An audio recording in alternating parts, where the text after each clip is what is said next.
My name is Mohammed Shakib, and this is Master Tech. I know it's been a very long time. बहुत दिनों के बाद मैं इस चैनल पर आ रहा हूँ. आई नो काफ़ी सब्सक्राइबर्स ने अनसब्सक्राइब भी कर दिया होगा. आई नो काफ़ी व्यूज़ भी नीचे जा रहे हैं. थोड़ी पर्सनल प्रॉब्लम के बीच में फंसा हुआ था काफ़ी वक्त से. सो इसीलिए अब सारी चीज़ नॉर्मल होती हुई नज़र आ रही है. तो मैं यहाँ पर आपका सपोर्ट चाहता हूँ. मैं यूट्यूब पर रेगुलरली वीडियोस अपलोड करने की कोशिश करूँगा, एटलीस्ट 2 वीडियोस पर वीक. सो आई होप करता हूँ कि मेरा आप साथ दोगे इस चैनल पर.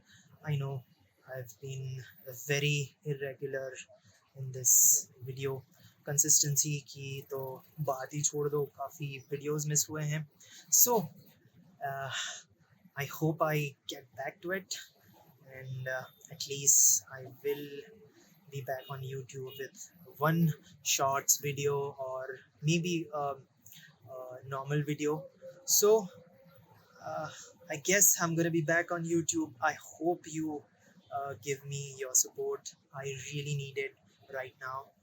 uh, बस इतना ही कहना था. अगर आप इस चैनल के रेगुलर सब्सक्राइबर हैं तो आप मुझे जानते होंगे कि मैंने काफ़ी सारी वीडियोस रॉम्स और कस्टमाइजेशन पे काफ़ी वीडियोस बना रखी है, जो कि मेरा पैशन है.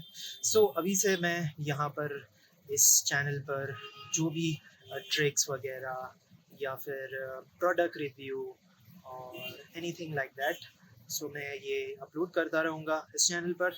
सो बने रहिए. I need your support on this channel. So that's all. Thank you for watching and peace.